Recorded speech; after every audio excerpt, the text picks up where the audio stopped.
race fans, welcome to my little show about racing I like to call In the Pits with me, StockCar Scott, each Wednesday here on the YouTube during racing season when I feel like it. Got a lot to cover this week because the past weekend was a very busy race weekend, even with no Xfinity race. Friday started out with practice for Formula One at Bahrain and NASCAR and Cup and trucks at Martinsville, Virginia. Both Mercedes cars were fastest in F1 practice, and we learned Fernando Alonso would have to take another week off for his injuries sustained in last race's wreck.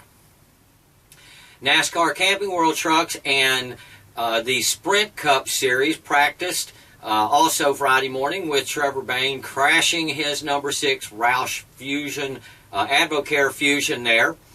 He had to go to a backup. Later, Sprint Cup qualified with the Joker Logano in his Penske Pennzoil Ford, winning the pole with Enumclaw's Casey Kane alongside in second in the number 5 Great Clips Hendricks Chevrolet. Dale Earnhardt Jr. continues to stink at qualifying this season with a 21st starting position. Greg Biffle and Kevin Harvick did a little better at 14th for the Biff and 19th for Happy. Chase Elliott in the number 24 Napa Chevy was the best qualifying rookie at 10th. Regular viewers know the last few drivers I mentioned and that are here in my diecast collection. I mention them because they are relative favorites, because they are the favorites of my relatives. And I got a few new diecasts while I took the Easter weekend off when I went down to Ocean Shore in Oregon and picked me up a new Kevin Harvick, new Dale Jr. for this season, the new rookie Chase Elliott car, my oldest brother's favorite, and of course I have my wife's favorite represented here with a Greg Biffle. And so, also practicing and qualifying, to get back on track here, practicing qualifying for Friday was also for the Indy Racing League there at Phoenix International Raceway out in the desert. They were rounding that desert mile in less than 20 seconds, folks, in less than 20 seconds a lap. And for perspective, Cup cars were circling Martinsville half mile in about that same time frame of 19 seconds that the Indy cars were going around a full mile. And at Phoenix a few weeks ago, the NASCAR guys were only making those same laps around the Phoenix mile at a little over 26 seconds at 137 miles an hour plus. After 2 cars crashed in practice and another at the beginning of qualifying, Dancing with the Stars' Helio Castroneves won the pole in the number 3 Team Penske Chevrolet. The entire top 10 qualifiers in the IRL race drive Chevrolets. All right, yeah. Anyway, so Juan Pablo Montoya, who's kind of my favorite because he used to run in Formula One and NASCAR, was 3rd in his Penske Chevrolet, while Tony Kanaan was 2nd in a Ganassi Chevrolet. Now, Castroneves' pole was the 46th of his career, and it also set a new IRL Phoenix track record at over 192 miles an hour for the average of the 2 combined laps during qualifying. Saturday started with Formula One qualifying. They stayed with that elimination clock. They haven't done away with it yet. They only had it for the first 2 rounds, but the outcome was the same, with Hamilton on the pole again, And what's his name on the outside of the front of the grid again? Sebastian Vettel and Kimi Raikkonen were third and fourth again on the next row for Scuderia Ferrari at Bahrain. Over on Fox Sports 1, Ben Rhodes, driving for the Toad, took the pole for the Camping World truck race at Martinsville, Virginia. But his boss/teammate took the day and won his first grandfather clock of the weekend.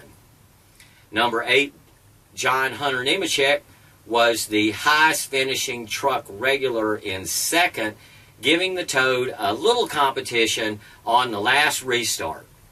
Young Nemechek, in an unsponsored Silverado, leads the points for another week and is one of the 2 eligible by wins for the 2 drivers, that is, eligible by wins for the new Truck Series chase.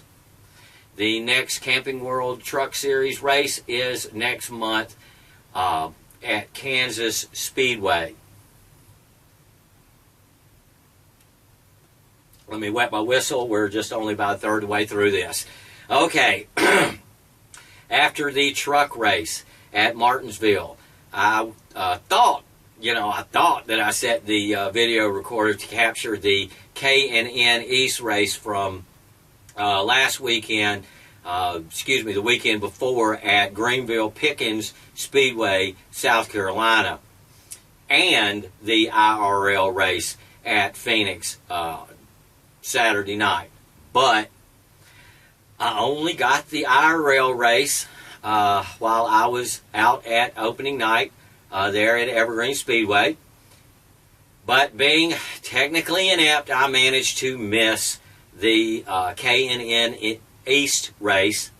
You know, it'd be nice if NBCSN could show those K&N races more than just once, or maybe put them on demand so I could watch them later, so race fans like me could catch up. But I ain't holding my breath. I arrived at Evergreen Speedway about 5 p.m. Saturday evening, in time for the driver and crew meet and greet there out on the front stretch, and the grandstands were full of Seahawks fans. Well, I'd never seen so much blue and green. And there were a few race fans out there. And it was great to be among the race fans again. So before I forget, let me do my shout-outs to as many of the race fans, drivers, and crew members I can remember. But this old memory's getting pretty bad. So, shout-outs go out to Kelly. No, Kelly, racing starts this week at Yakima. Mike and his daughter Amanda. But Mayor wasn't there, and we missed you. Dale and Michelle on date night. Jordan, Mitch, and their new camera guy, who I think was named Joe, but I'm probably wrong. Also Zach and Ralph and Jason and Bud, as well as the defending super late model champ Mike and his tire tech Colby. Also saw Kenny, as well as Nikki, who didn't have much to say, and Tyler, who I made talk to me about his race at Talladega, along with his parents, Leanne and Kelly. Good to see Chad and meet his mom, Rachel. More shout-outs go out to Steve the Voice and Steve the Crusher, as well as Andy the Honey Badger and Bradley. Special shout-out to the other stock car Scott Burby, with Junior and the rest of his crew. And of course, Molly and her mom and dad, Jana and Mike, along with Amy, Rich, and all her crew. Thanks a lot. I sure do appreciate y'all lending me a little time to sign this really nice book that I got from Molly last year as a prize. So, thanks a lot. It was great. It was great seeing you all, even though I'm pretty sure that I forgot a few names or many names. Okay. In the main races that I recorded, the Hubbards made their old mother happy by finishing 1, 2, 3 in the Interstate Batteries Hornet 20-lap feature that ran without a caution. Then in the Foster Press Mini Stocks 30-lap main, Nat Barber paid an emotional tribute to the late Bobby DeYoung by winning the feature in Bobby's number 65. That race also ran without a yellow flag. There's also a figure 8 race in there somewhere, but that's when I did a little walking around, a little visiting. Then came the Les Schwab Street Stocks division with so many yellow flags that laps had to be cut to have time before curfew to have both fireworks and other stuff for the non-race fans. It was originally, I think, supposed to be a 40-lap race. The Street Stocks finally got through a truncated race of 25 laps with number 21, Dave Lund, as the winner. And hopefully we will see Dave in the West Coast Late Model Series sometime this season. He ran some there late last season. So hopefully we'll see him again. After the Street Stocks, the Speedway Chevrolet Super Late Model feature had the same problem with yellow fever, as though drivers had forgotten how to race over the off-season. Laps of this feature also had to be eliminated from the race because it was important for all those Seahawks fans to see a guy blow himself up in an Astro van and see some fireworks. So after 50 laps of the scheduled 75-lap feature, the checkers waved with number 70, Jeff Knight, in first, number 12, Trenton Moriarty, in his first Speedway Chevrolet Super Late Model start, in second, and former track champ 00 Naima Lang finished third. Too many of my favorites, like number 90, Molly Helmet, and number 20, Andy the Honey Badger Soul, ended up wrecked. But my new favorite Super Late Model rookie contender, number 41, Scott Burby, finished 12th on Seattle's 12s night and didn't get in any wrecks. Number 65, Tyler Tanner, another favorite who set fast time in qualifying, finished 4th because he was saving his tires for the last 25 laps. So now he has another set of scuffs for his next practice. Defending champ number 32, Mike Holden, finished 6th. The evening's entertainment ended with a guy blowing himself up in an Astro van and then the fireworks show. I hope the Seahawks fans were entertained and will come back sometime to watch real racing. While at Evergreen, I got an IRL update that Aussie Scott Dixon had won the race in Phoenix. I got around to watching it on Monday, and it was a pretty good race. Dixon is now second in IRL points, while Juan Pablo Montoya, his 9th place that he finished, drops him to 3rd. And Simon Pagenaud moves into the points lead with his 2nd place finish at Phoenix International Raceway. The next IRL race is on the streets of Long Beach, California on April 17th. Some of the best news Saturday night that I got on my Android was from my younger brother Jamie in Huntsville, Alabama. He informed me that our hometown track had reopened after a 2-year hiatus, and race cars and trucks were competing there again at a historical track that has seen the likes of the King, Richard Petty, Baker, gentleman Ned Jarrett, Bobby and Donnie Allison have all raced there, as well as the legendary Red Farmer. The news of the reopening did my old heart good, because Huntsville Speedway is where StockCar Scott saw his first stock car race.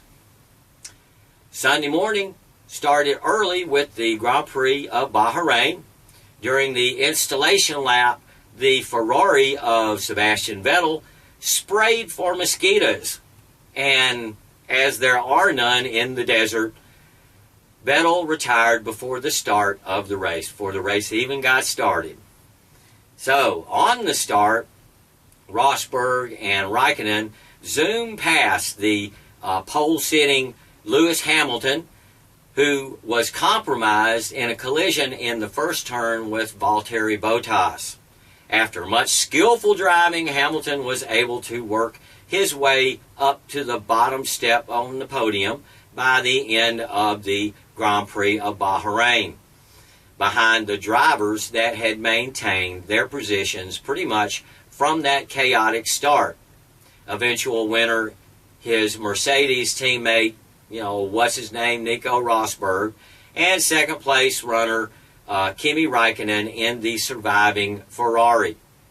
The best news of the race was that Romain Grosjean had finished fifth and once again scored points for the U.S. Haas F1 team. Grosjean now sits fifth in points between the two drivers from Scuderia Ferrari. Not bad. Not bad at all. The next Grand Prix is China, also on April 17th. As the Grand Prix of Bahrain ended, the Sprint Cup 500 lap race at Martinsville was just beginning. It was an interesting race, but Junior was put to the back with an early flat tire and raced all day just to get back on the lead lap and finish 17th.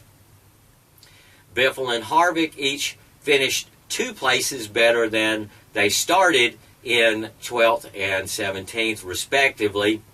Chase Elliott finished 20th, but Ryan Blaney was the best finishing rookie, just ahead in 19th. Oh yeah, and after 500 laps of beating and banging, the Toad won a second grandfather clock for the weekend sweep. The next race is Saturday night at Texas Speedway, but I will hopefully be recording it because I'll be at the Apple Cup Saturday and Sunday watching the West Coast Street Stock Series. I'm so sorry, the West Coast Late Model Series, as they are now and forever called, as well as other races. I'm looking forward to seeing all my race fans. I may not have any left from the West Coast Late Model Series after that. But anyway, I'm looking forward to seeing everybody there at Yakima Speedway. So, it will be nice to finally get through this less than satisfactory race weekend and get it behind me and see some fun, hot racing action. And if you can't make it over to Apple Cup, there's limited late model and mini stock action at South Sound Speedway, as well as figure eights and Hornets and Northwest Pro 4 trucks at Evergreen Speedway. So go see some racing somewhere, folks. That's what I'll be doing, because I'm StockCar Scott, and this is In the Pits. And y'all will be able to see me here next week talking about Apple Cup and all the other stuff that went on. So you can see me here next week on the YouTube if you care to. Same StockCar time, same StockCar channel, if I feel like it. Thank you very much for watching, race fans. Appreciate every watch, and I will see you at Yakima Speedway for Apple Cup. Thanks again for watching here on In the Pits with StockCar Scott.